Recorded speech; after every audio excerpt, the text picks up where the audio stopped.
IBA News. More now on the government decision to export natural gas. Joining us from our Tel Aviv studio is Uriel Linn, president of the Israeli Chamber of Commerce. Thank you so much for joining us. Thank you for inviting me.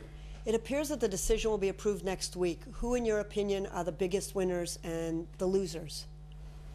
Well, I think the protest against really the exportation of natural gas is completely unfounded.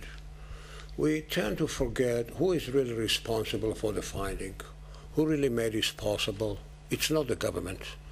I used to be the Director General of the Ministry of Energy, and I can tell you that the government has failed completely in finding natural gas or oil, either inland or in the Mediterranean.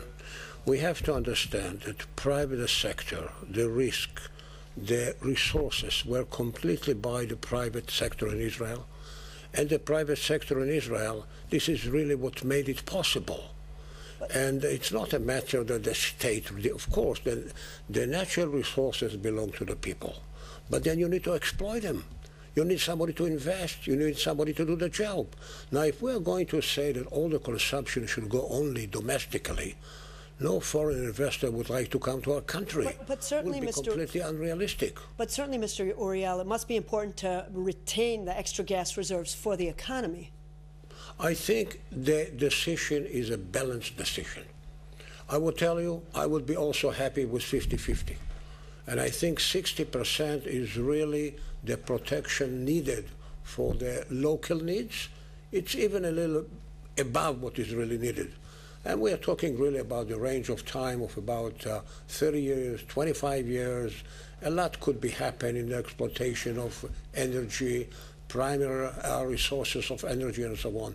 So I think it's really a balanced decision which gives all the necessary protection for domestic need, the local economy, and so on. And we also have to think about continuing on.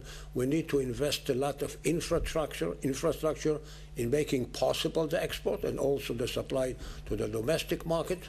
And we need to go on with development, we need to go on with finding, and we need this foreign capital to go on with that. How will the decision affect the ordinary citizen? Are we likely to feel it in our pockets? Well, I think this decision will affect in a very, very balanced way. First of all, I want to say that the fact that we are increasing our export, bringing more foreign currency to the country, this is good for the country. This is very good for the country, because if the local currency is being revalued, everything is going to be less expensive in our country. Even investment in manufactured goods, also in the consumer goods, and so on and so on. We have to understand that really exporting is not a bad thing. All the time we wanted to export. Of course, there is a difference between manufactured products which are being exported or natural gas. But exporting on the whole is a good thing. It's a good thing for the economy. It's a good thing for the strength of our economy. And it's very good also for the people. What do you say to those who think that by exporting gas, then Israel is denying the benefits of long-term energy independence? Well, yes, I mean, we should really supply gas to the domestic market. Also, we could really supply to neighboring countries. We can supply to Palestinian Authority, and I think we have a certain responsibility, and this is exactly what we need to do.